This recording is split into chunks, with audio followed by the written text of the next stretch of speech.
Di Amerika, marketplace mulai populer pada tahun 1995 dengan adanya eBay dan Amazon. Di Cina, marketplace mulai ramai setelah Jack Ma mendirikan Alibaba yang kini menjadi marketplace raksasa. Sementara di Indonesia, awal mula toko online dimulai pada tahun 1999 dengan didirikannya forum jual beli Kaskus. Namun di masa awal berdirinya forum jual beli online, kebanyakan orang hanya menggunakan platform tersebut untuk menunjukkan produknya. Sementara proses transaksinya tetap dilakukan secara offline. Dengan mulai berkembangnya ekosistem digital di Indonesia, Doku pun turut hadir pada tahun 2007 sebagai penyedia layanan pembayaran elektronik pertama di Indonesia.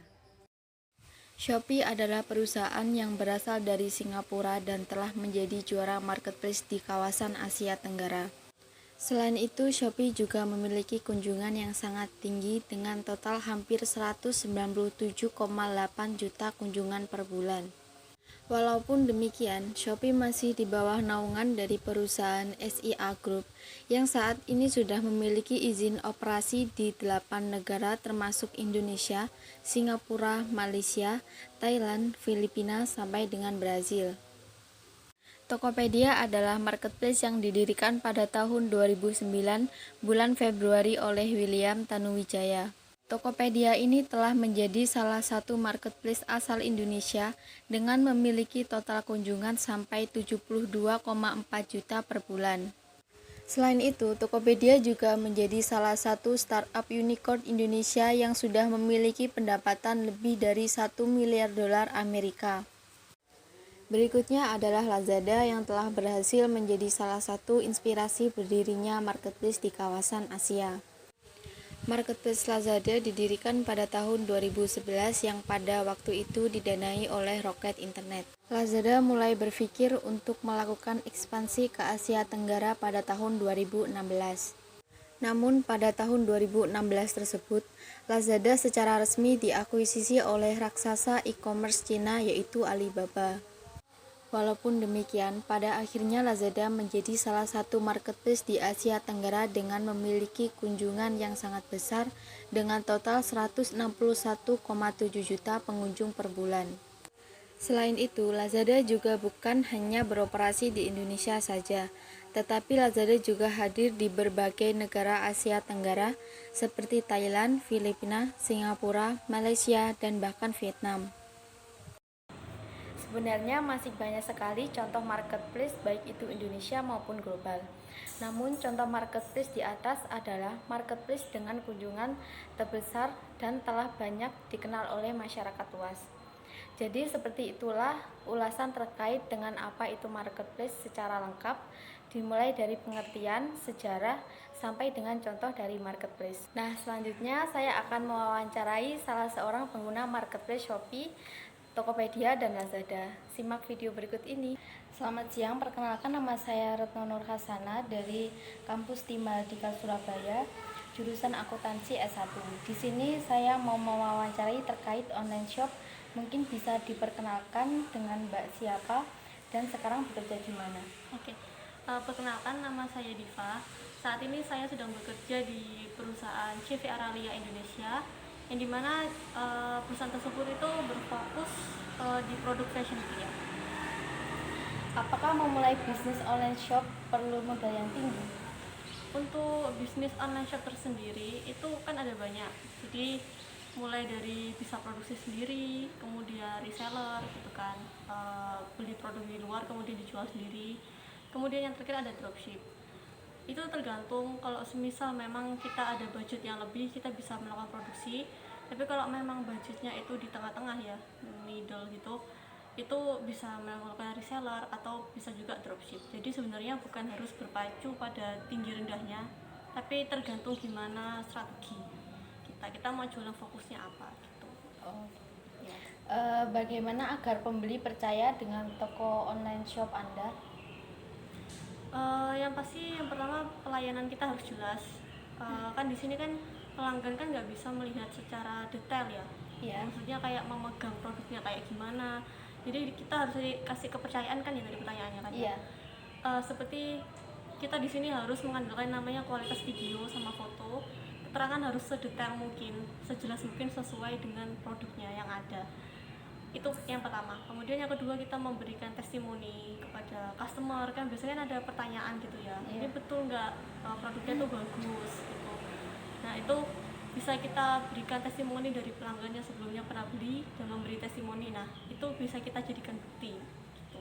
Itu salah satu cara CV Aralia untuk memberikan kepercayaan. Oke. Selanjutnya, bagaimana cara mengelola bisnis online agar mudah dijalankan? Yang pertama, kita harus tahu manajemen ya, manajemen waktunya pasti. Kemudian kita harus tahu job desk-nya kita, kan tadi kan biar mudah ya, mudah dijalankan. Kemudian yang pasti harus kerja sama tim, karena di situ nggak bisa kerja sendiri. Packing semuanya kayak upload produk itu nggak bisa satu orang. Nah kemudian dari segi apa sih namanya, pengaturan produknya sendiri, mana produk yang sekiranya itu diminati sama yang kurang diminati kita harus tahu. Kemudian apalagi ya, cara agar apa mudah dijalankan. Nah mudah itu kan kalau kita sudah tahu caranya gitu kan. Jadi sebelum kita menemukan kata-kata mudah itu, namanya juga jualan pasti ada hambatan, yaitu kita kalau ada satu masalah muncul, kita harus segera cari solusi untuk masalah ini. Nah, itu nanti lama-lama bakal jadi mudah. Selain yang tadi itu ada tentang keuangannya juga. Nah di sini karena saya bukan bagian keuangan secara detail ya, saya cuma tahu dasarnya aja. Kita pakai yang namanya fitur misalnya seperti Excel, rumusnya itu kan banyak ya, VLOOKUP dan lain-lain gitu, tetap pakai secara manual. Fungsinya apa? Kan marketplace memang kalau semisal mereka pencairan dananya itu maksimal itu seminggu setelah kita kirim kalau nggak salah, atau iya maksimal misalnya customer terima produknya tanggal 1 ya, maksimal sih kita bisa cair dananya itu 3 hari setelah produk itu diterima customer ya kan. Nah cuman di sini biasanya itu di marketplace itu masing-masing itu terkadang nggak cair dananya. Nah itu harus kita komplainkan ke customer service-nya mereka. Misal Lazada, loh ini nggak ada retur, paketnya nggak kembali, tapi kok dananya nggak cair ya, seharusnya kan cairnya kan totalnya sekian kalau minggu ini gitu. Nah itu kita harus punya data tadi, jadi nggak semata-mata hanya menunggu aja udah cair atau belum gitu kan, paketnya kan banyak ya, nggak cuma 1, 2, 3 tapi kan bisa sampai ratusan sampai ribuan juga. Nah jadi itu pentingnya fitur-fitur keuangan yang kita pakai itu, dasarnya kita pakai ya fiturnya itu yang pasti pertama Excel, rumus-rumusnya seperti VLOOKUP dan lain-lain itu kita harus tetap setiap hari itu harus update terus gitu. Kapan itu nanti kita misalnya bagian tim keuangan itu kapan hasil keuangannya itu disampaikan ke perusahaan, bagian apa sih namanya, kepala tokonya itu biasanya setiap akhir bulan kita cek.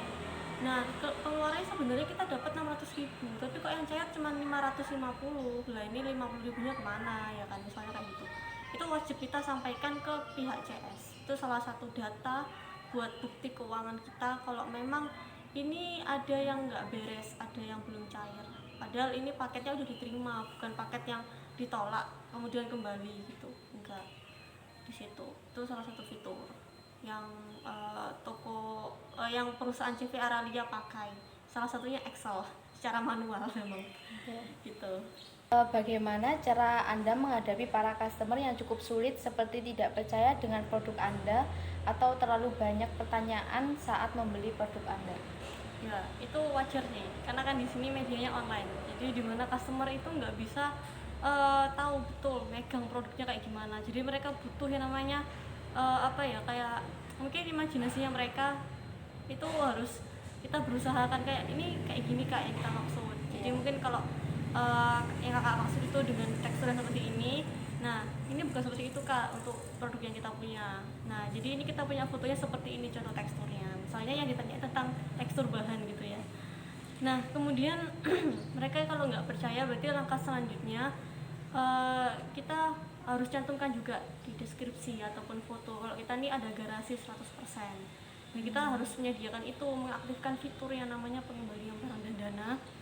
Nah itu fungsinya sebagai bukti kalau ini kak bisa mengajukan retur, jadi mereka bakal lebih percaya di situ. Kemudian Yang pasti itu ya harus betul yang dikirim produknya itu sesuai yang mereka klik di pesanan.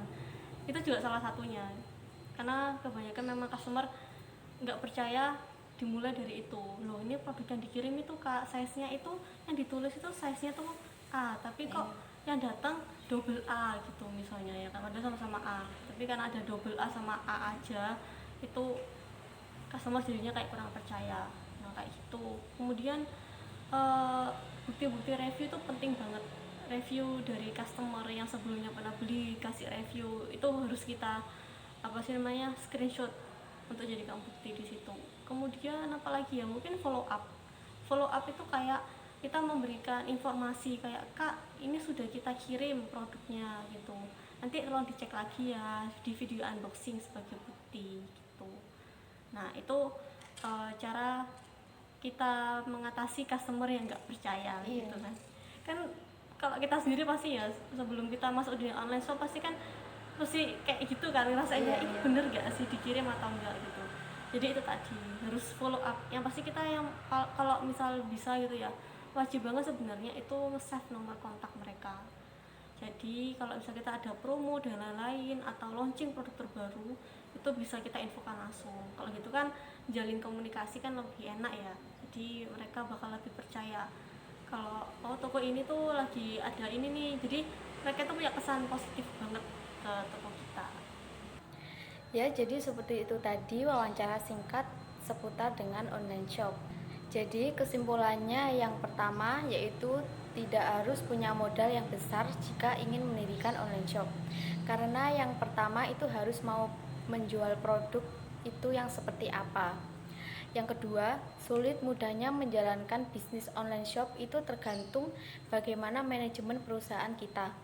Yang perlu diperhatikan seperti manajemen waktu, fokus jenis produk, tugas masing-masing tim, dan pengelolaan keuangan tentunya. Ketiga dan yang paling terakhir, customer itu puas dan percaya pada pelayanan toko kita.